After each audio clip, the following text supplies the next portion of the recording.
Apakah Anda sadar akan dua pembunuh diam-diam yang bersembunyi di depan mata Anda dan siap menghancurkan hidup Anda? Teman-teman, selamat datang kembali di saluran ini. Hari ini kita akan membahas topik yang mungkin membuat Anda memikirkan kembali beberapa kebiasaan sehari-hari. Kita berbicara tentang duo berbahaya antara kemalasan dan keserakahan, dan bagaimana duo ini diam-diam dapat mendatangkan malapetaka pada hidup kita tanpa kita sadari. Pertama, kawan, kita harus menyadari bahaya akan kemalasan dan sifat serakah. Mari kita luangkan waktu sejenak, kawan-kawan, untuk merenungkan betapa lazimnya kemalasan dan keserakahan di masyarakat kita saat ini. Mulai dari menunda-nunda tugas penting hingga terus-menerus mendambakan harta benda. Nah, sifat-sifat ini, kawan-kawan, dapat terwujud dalam berbagai aspek kehidupan kita dan bisa berakibat fatal, berakibat buruk jika kita biarkan. Apa saja dampak negatifnya, kawan-kawan, dari rasa malas dan sifat serakah ini? Kawan-kawan, sekarang kita lihat contoh spesifik ya, bagaimana kemalasan dan keserakahan dapat benar-benar menghancurkan keadaan kita. Bayangkan, kehilangan pekerjaan yang kita impikan karena kita tidak mau melakukan upaya secara ekstra, atau merusak hubungan karena kita terlalu memprioritaskan hubungan atau keinginan kita sendiri di atas kesejahteraan orang lain. Kawan-kawan, ini hanya beberapa dampak negatif yang dapat timbul dari sifat-sifat toksik atau sifat beracun ini. Yang pertama, kita akan kehilangan peluang karir. Kemalasan dapat membuat kita kehilangan banyak peluang emas dalam karir kita. Ketika kita memilih untuk menunda-nunda pekerjaan ataupun tidak memberikan usaha yang maksimal di pekerjaan kita, kita mungkin melewatkan atau akan melewatkan kesempatan untuk dipromosikan, kesempatan proyek penting, atau bahkan pekerjaan yang lebih baik dengan gaji yang lebih besar. Yang kedua, rusaknya hubungan. Keserakahan, kawan-kawan, dapat merusak hubungan kita dengan orang lain. Ketika kita terus-menerus memprioritaskan kebutuhan dan keinginan kita sendiri di atas orang lain, hal ini, kawan-kawan, dapat menimbulkan konflik, kekecewaan, dan akhirnya perpecahan. Kemudian psikologi apa, kawan-kawan, di balik duo yaitu kemalasan dan keserakahan ini? Akan tetapi, mengapa kita sering terjerumus ke dalam perangkat duo ini, kawan-kawan, kemalasan dan keserakahan ini?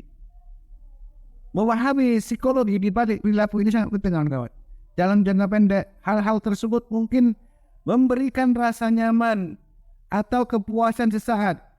Akan tetapi dalam jangka panjang, hal-hal tersebut dapat menyebabkan hilangnya peluang, hilangnya potensi yang ada pada diri kita, dan mungkin rasa hampa dalam diri kita. Pertama, kawan-kawan, kemalasan seringkali berasal dari keinginan kita untuk mencari kenyamanan secara instan. Otak kita cenderung akan menghindari tugas-tugas yang dianggap sulit atau tidak menyenangkan. Akan tetapi, menghindari tanggung jawab ini, kawan-kawan, hanya memberikan kepuasan sementara, sesaat saja, sedangkan konsekuensi jangka panjangnya bisa sangat merugikan diri kita sendiri. Yang kedua, keserakahan, kawan-kawan, seringkali didorong oleh ketidakpuasan dan keinginan untuk selalu mendapatkan lebih banyak lagi. Tidak pernah cukup. Ini membuat seseorang terus-menerus mengejar materi atau keuntungan tanpa mempertimbangkan dampaknya pada diri kita sendiri ataupun dampaknya pada orang lain. Kawan-kawan, untuk lebih menjelaskan topik ini, mari kita gabungkan beberapa wawasan atau pandangan dari para ahli psikologi, di mana mereka sering menekankan pentingnya menolak daya tarik kemalasan dan menolak daya tarik keserakahan. Apa sebab, kawan-kawan? Karena hal-hal tersebut, hal ini pada akhirnya akan dapat menghambat pertumbuhan dan menghambat kesuksesan dari kita sendiri. Banyak kisah kehidupan nyata kawan-kawan. Ini juga bisa berfungsi sebagai pengingat, reminder yang kuat akan kekuatan destruktif yang dimiliki oleh dua sifat ini, yaitu keserakahan dan rasa malas. Pertama kawan-kawan, ahli psikologi menyarankan untuk memecah tugas besar, caranya menjadi tugas-tugas kecil yang lebih mudah untuk kita kelola. Ini dapat membantu mengurangi rasa kewalahan dan rasa kelelahan dan juga bisa meningkatkan motivasi untuk menyelesaikan pekerjaan kita. Yang kedua, ini juga sangat penting untuk kita belajar bagaimana menghargai apa yang kita miliki saat ini dan menetapkan batasan yang jelas. Refleksi diri, kesadaran diri juga sangat penting kawan-kawan untuk mengidentifikasi kapan keserakahan mulai mengambil alih hidup kita. Bagaimana cara mengatasi kemalasan dan keserakahan ini kawan-kawan? Kawan-kawan, perlu kita waspada terhadap pengaruh negatif rasa malas dan sifat serakah ini yang ada dalam hidup ini. Dengan mengenali kapan sifat ini mulai muncul dan secara aktif berupaya mengatasinya, kita dapat membuka jalan menuju kehidupan yang lebih baik, kehidupan yang lebih memuaskan, kehidupan yang lebih bahagia, yang berorientasi pada tujuan.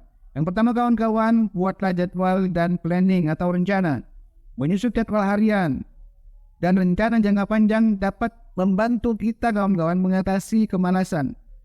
Dengan memiliki tujuan yang jelas, langkah-langkah nyata atau langkah konkret untuk mencapainya, kita akan termotivasi kawan-kawan, lebih lagi termotivasi untuk bergerak maju. Yang kedua, bersyukurlah kawan-kawan.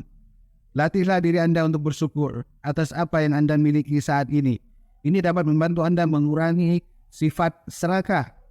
Luangkan waktu Anda setiap hari untuk merenungkan hal-hal positif yang ada dalam hidup Anda. Dan hargai apa yang telah Anda capai.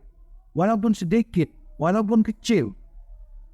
Kawan-kawan, sebagai penutup sebelum kita mengakhirinya kawan-kawan, saya ingin mengajak Anda untuk merenungkan perilaku kita sendiri, perilaku Anda dan perilaku saya sendiri. Pernahkah kita memperhatikan kecenderungan ke arah sifat malas atau sifat serakah ini? Silakan tulis pendapat Anda kawan-kawan di kolom komentar di bawah ini, dan jika Anda tertarik dengan lebih banyak konten tentang pertumbuhan dan kesuksesan pribadi Anda, jangan lupa untuk menekan tombol subscribe untuk video-video mendatang. Terima kasih untuk edisi kali ini kawan-kawan telah meluangkan waktu bersama saya. Sampai jumpa di video-video berikutnya. Dan ingat, tetaplah termotivasi. Teruslah berjuang untuk menjadi yang terbaik. Assalamualaikum warahmatullahi wabarakatuh.